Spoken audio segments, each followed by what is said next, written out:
And I'm really cocked to the side because, damn, nigga, like, you were supposed to be family and you switched up like that. You really is a bitch ass nigga. This girl, this girl,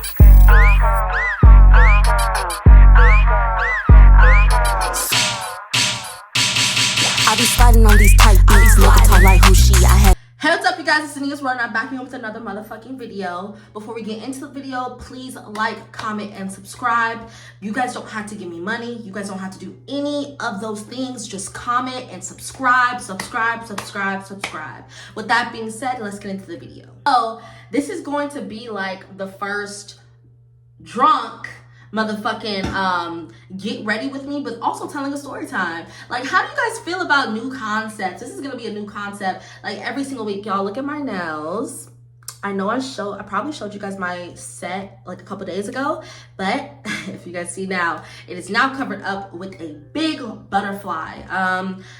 I potentially won't have a story time out about any of the things that has inspired in the last 4 or 5 days, possibly a week. Only because it's just another love bombing situation. And I think you guys are just tired. I possibly maybe put it out in the next year or any of those things. I'm a little bit tipsy. So with that being said, I'm gonna be doing my birthday makeup because I'm 22 and it's gonna be alright. But this is going to be like a get ready for me for my birthday while I'm getting drunk. So let's get into it. So I'm not gonna explain my entire makeup routine because I already have like a big story time out where I'm also doing my entire makeup routine. So if you guys want to go do that, go watch that on 2x speed. I'm doing the exact same thing that I did last one. I did my own lashes today from a TikTok shop. I got the fucking lashes. If you guys want to know how to put them on, comment down below and I will do a tutorial on it. So I finished off the story by saying, I need to have a fucking talk with you. And when we were about to have our talk, she literally was trying to talk to me at work. And she knew how that would affect me if we were gonna have that type of serious talk at work. Because at that time, I was trying to move to Atlanta and I wasn't trying to fuck up any type of situation at that job.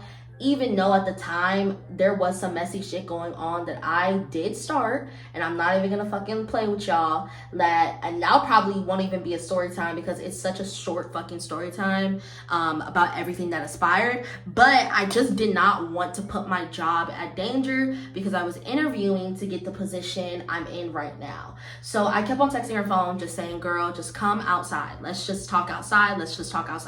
And at work, not to her phone, but at work I just keep saying, girl, wait till after work and we could talk about it.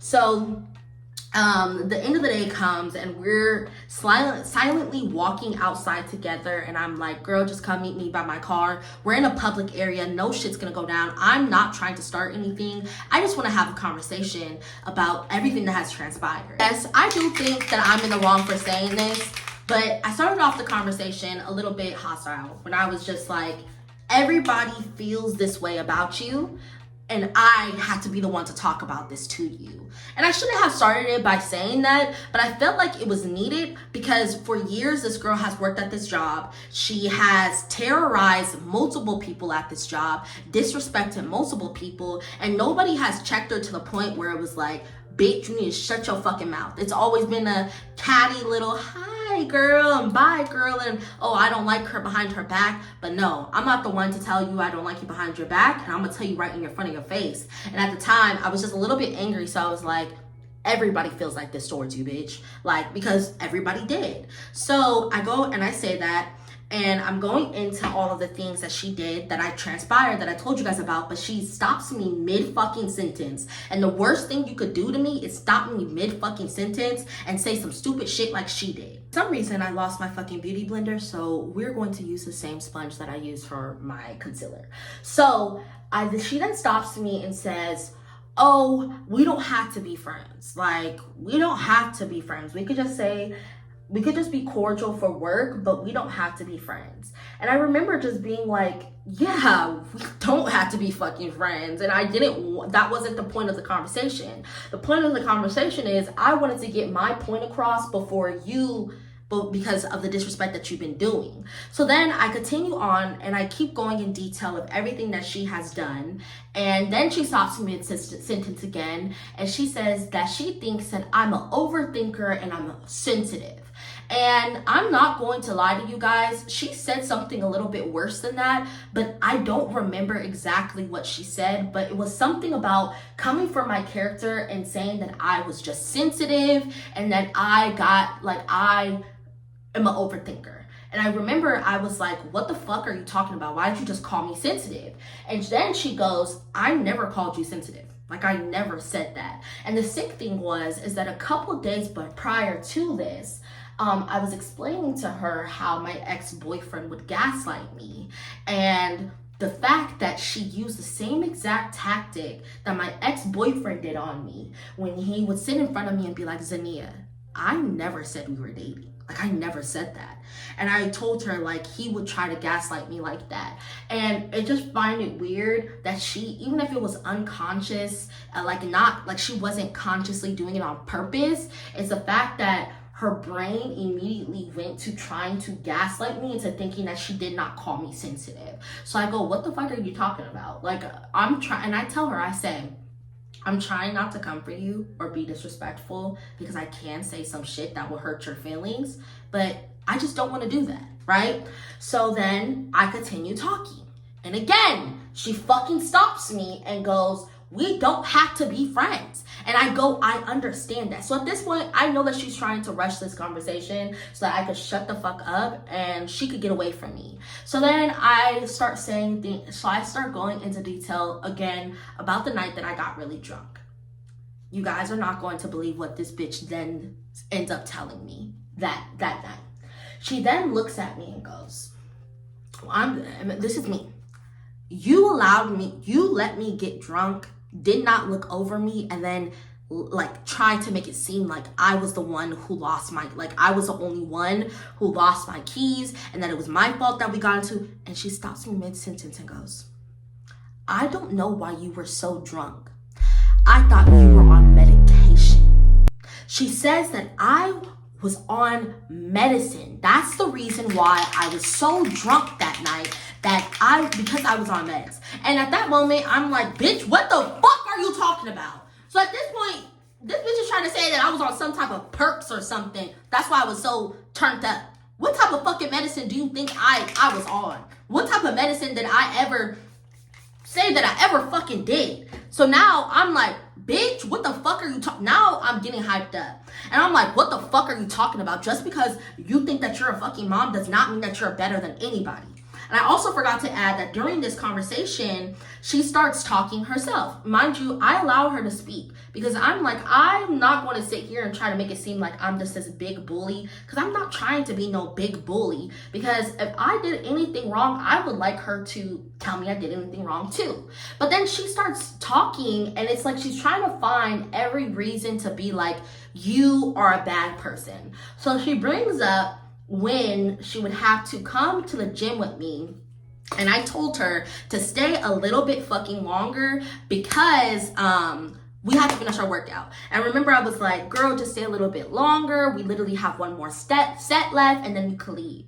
And she said that I tried to force her to be at the gym knowing that she has kids to go home to. Like, what?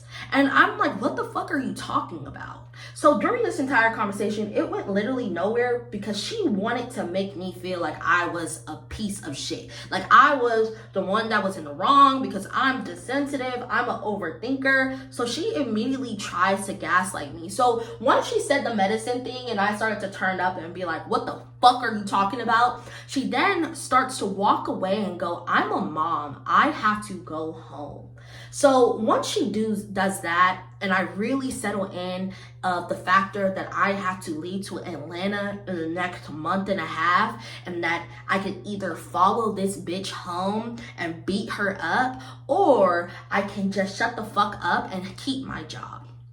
I then get on my phone and I call my best friend and I'm like, well, guess what the fuck just happened? I bring in Shelly.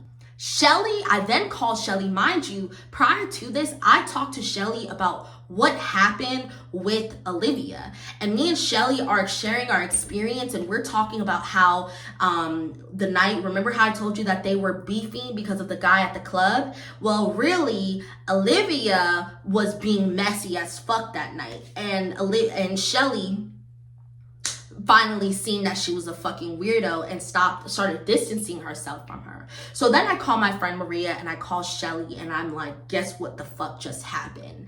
And at this point, I'm over here getting pissed off. So I'm on the phone with Shelly and Shelly's like, guess who just fucking texted me? And then we're gonna have to do a backstory to a backstory. So then Shelly tells me that she fucking texted her saying, this is why, like, I see why she didn't have like lasting friendships at the job. And she's like, I know you're friends with Zania, but after tonight, I'm not friends with her. So then I'm like, oh, so she wants to talk about my past friendships when this bitch literally has the entire job, like the entire job hates this bitch. So then let me give you a backstory of what she was talking about by saying that she sees why the other girls don't like me. I had a friendship at the job where I was really close with these two girls, okay? In March of last year, we went to California together, and she seen me go through a very traumatic moment. From that moment on, I felt as though since she seen that, it made her uncomfortable in a way, and me and her started to kind of break apart. And I remember just for a second trying to like beg them to respect me because they would show up late to things that we planned. And I told them that, hey, one of my boundaries is that I do not like friends who are consistently late and make it a point to be late, knowing that we had a planned date. And it just makes me very anxious. And I explained it to them. I was very vulnerable about what went on. And mind you, at the same time, in that friendship, that friend opened up with me about a video I made. In that video, I was like, oh, I'm so happy to be going on a trip with my anxious friend. And after the trip, when we went to California, she was like, hey, take this down. Like, can you take this down? Only because I don't think I feel comfortable with you calling me anxious, because I was anxious, right? And I took it down immediately. I apologized and we went from there. So I felt as though the respect was never reciprocated. If they had boundaries, I would jump and I would be like, oh my God, I'm so sorry. I apologize for breaking those boundaries with you. But when I had boundaries or when we went through issues, it was not the same way. The second friendship, they started hanging out without me and I felt some type of way and I never said anything about it. They went to California together, didn't invite me. And I could say that there was some times where like two of us will go to the gym together and then catch the other one, and that didn't bother me. But like the tipping point was when we all went to go see Spider-Man and they were late. They were like 30 minutes late to the movie and I was just angry and they didn't apologize. They said they were sorry, but it didn't feel like a real sorry because I already stated my boundaries with them too many times. And then my birthday was with the second one where just a lot of things transpired. This is when I was talking about my birthday and me being drunk and I got into an argument with that girl. And after that, she did not text me for almost a week. We did not talk for a week. We did not do any of these things. And I felt as though that was a moment where I needed to stop being friends with both of them, because it's like I'm pushing for a friendship that does not need to have. Me and Olivia had this conversation where I said that I was pushing for a friendship that does not need to be had. And she tried to use it against me to be like, oh, this is why she doesn't have any friends. But she ended up deleting it. But guess what? Shelly allowed me to send me a screenshot of her computer. And because her computer was outdated, she then was like, she seen the messages that she sent and she sent it to me. So then in that thing, I'm like going off, I'm screaming, I'm yelling, I'm mad, I'm just like, I want to beat this bitch up. Then I talked to my friend Maria and Shelly, and guess what? Olivia just texted Shelly that she wants to talk to her and call her. So I tell Shelly, go on your MacBook and FaceTime us and call her. And she goes, okay. She fully is okay with me recording a 30-minute call of this girl talking shit about me and calling me overly sensitive, saying that I was just mad, and never bringing up any situation of what happened with us and what she did. It was always weird, but like, that's crazy because like in the text messages that you showed me today, like it seemed like she genuinely wanted to talk to you and something was bothering her. Like, it seemed like how me and you talk to each other. Like, it seemed like, hey, like, I'm hurt, like, can we talk? And yeah, like that, like what you're describing now seems like she got upset and like was going off, and I don't know, it doesn't make sense. Like, I'm confused. Yes, she did get upset because I told her, like, I'm sorry, but like, we're two different people. Like, This I bitch is respect you, both I trust is you where lying. you are, but I don't feel like you met me where I am. Like, I'm a mom. Like, us going to the gym together, you begged me to stay. Like, I don't feel like that's respectful. Like, you're not respecting me. I never made this bitch to stay.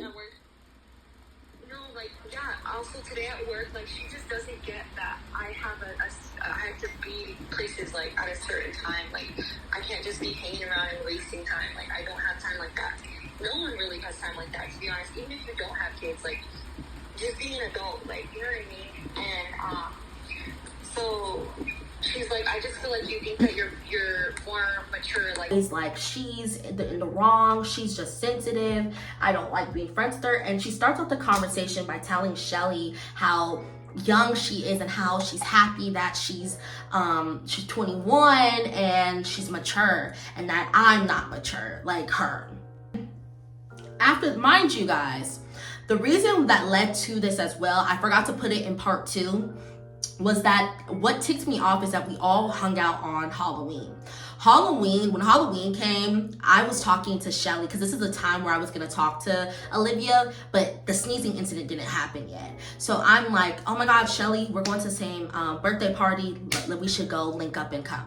Olivia then calls my phone and she's like, oh, I'm going too. Where are you at? Like, are you far? And I'm like, no, I'm 20 minutes away. I'm so happy. I'm just happy to hang out with all of my friends. And she's like, me too. So we end up pulling up together and hanging out. And I remember again, like, so for some weird reason, and I told Shelly this and I still believe this, Olivia had a weird obsession with Shelly where to me it was like she wanted to be her, and if she couldn't be her friend, then it made her like crazy, right? You know what I mean?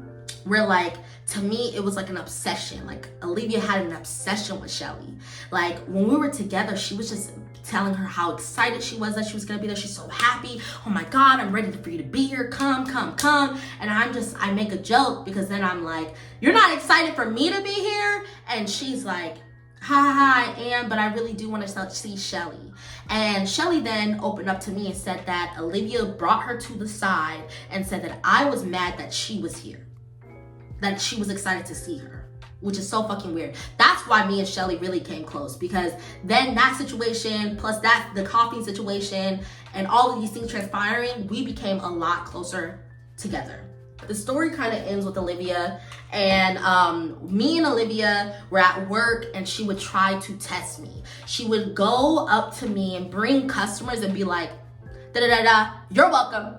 10 minutes would go by, and she would bring somebody else up to me and be like, you're welcome.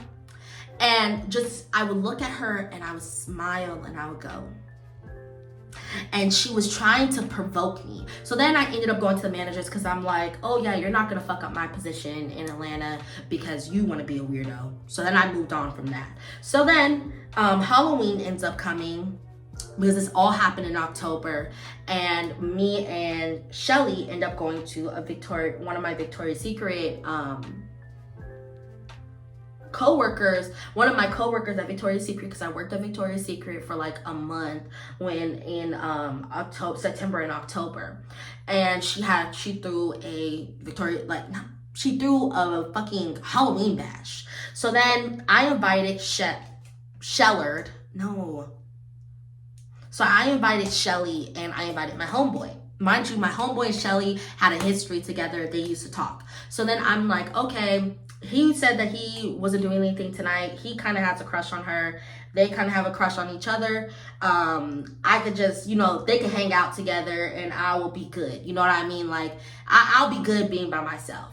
So then he ends up pulling up and we end up leaving the party because we didn't want to be there anymore. And we end up going to my homeboy's house. So we're going to call this homeboy Derek. So we end up going to Derek's house. When we get to Derek's house, it's fun. Like it's the most fun night because I'm flirting with Derek's brother and Shelly is flirting with Derek. So the entire night we're just having fun. There's a point where they go off themselves and they start talking and I'm just outside with Derek's brother. So we end that night and Derek and Shelly end up getting a lot closer.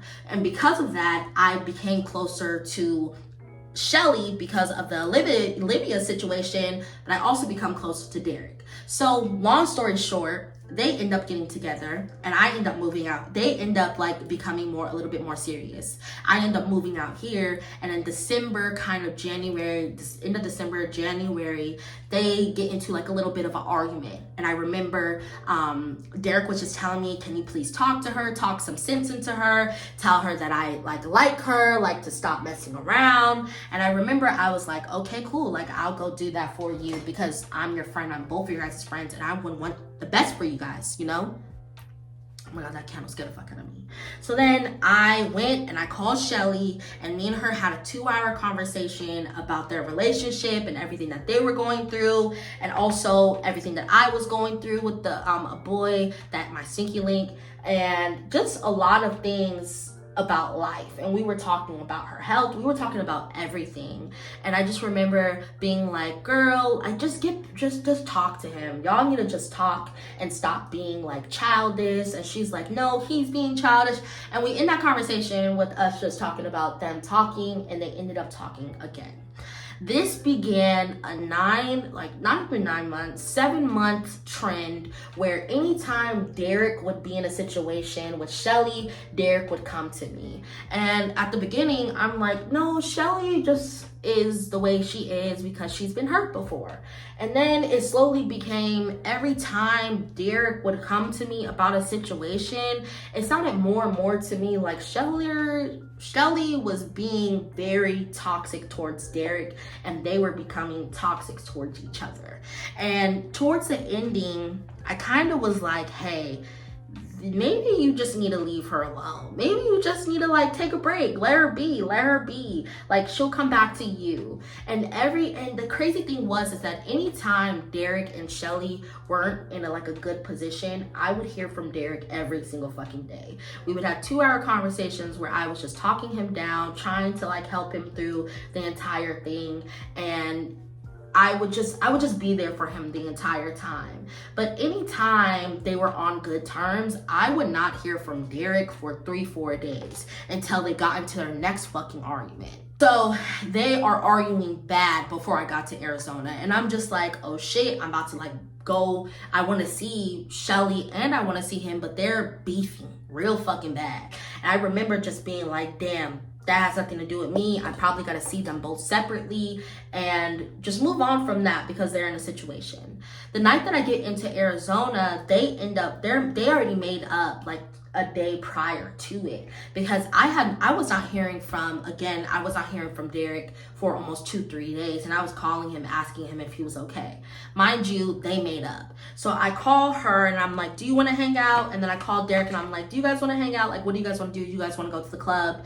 And they're like, oh, I'll tell you, like, I'll hit you if I do want to go to the club. So I'm like, okay, cool, like that should be fun, right?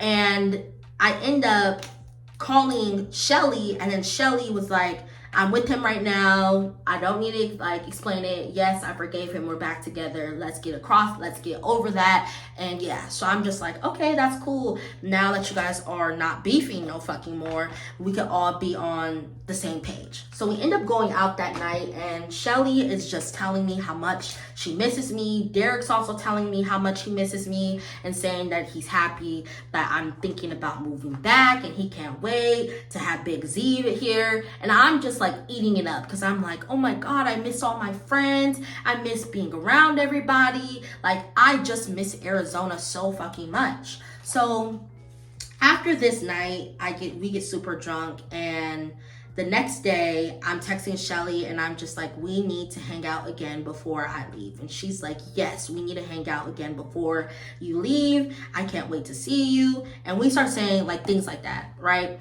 So then me and Shelly end up hanging out individually the next, like a day after we went to the club together. And when we hung out individually, I remember we went to go and get like food for her. And I didn't want to eat, but she was like, girl, you're going to make me uncomfortable. Just eat, just eat, just eat. I'm a real friend. I don't want you to eat in front of me. I know, like, all these kind of things. So she's telling me about their relationship, about what they've been going through, and all of these things. And I just remember still sticking